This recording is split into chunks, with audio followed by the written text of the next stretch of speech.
Okay, is it men that drive female evolution more, or the other way around, or do we just Yes. both drive it in different aspects?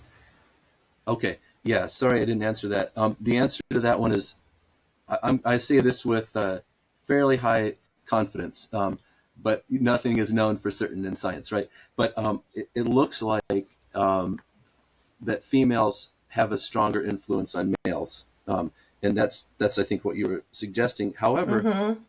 people are weird for a primate, and actually weird for a mammal, because in 95% of mammal species, males aren't doing anything other than mating with females. They don't have a monogamous mating system. They're not providing resources for females or offspring, or caring for offspring or anything like that.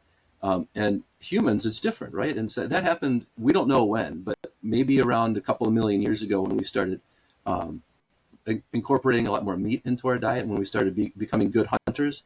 Then our male ancestors could actually do something, provide a resource to females, where, if you eat fruit and leaves, there's not a whole lot you can do to bring back stuff. Like, bringing back a bundle of leaves doesn't really help much. The forest is green. But you see in other species, well, I mean, really, I got you a branch. Wonderful. Yeah. Yeah, but bringing back a huge packet of protein, calories, fat, and whatever in the form of meat is huge, and you see this in other species where, like, say, birds. Like, the vast majority of bird species have social monogamy, where a male and female make the nest together, and incubate the eggs together. The eggs hatch, and they both go off and get insects and bring them back and feed the nestlings and so on.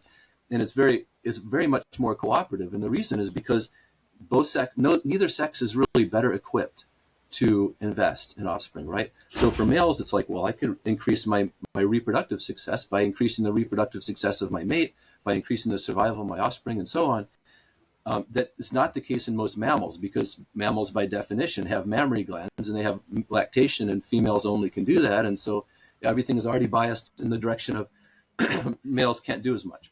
And Mm-hmm. so but that probably changed once males started to be able to actually do something by bringing back resources. And so, to get back to your question, because males and humans really do invest in mates and offspring much more than they do in other mammal species, then it's important to be judicious about where that investment goes.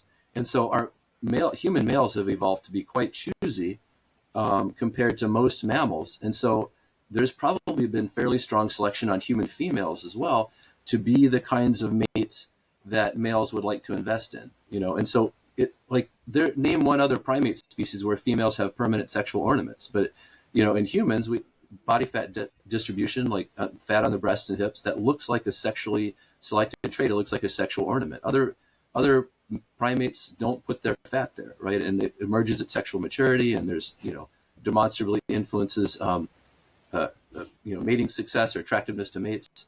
And so even though females have probably been a stronger selection pressure on males in humans, because male reproductive success is probably more strongly tied to their mating success, it's been unusually strong in human females as well, Mm-hmm. because for that reason, because of the male investment.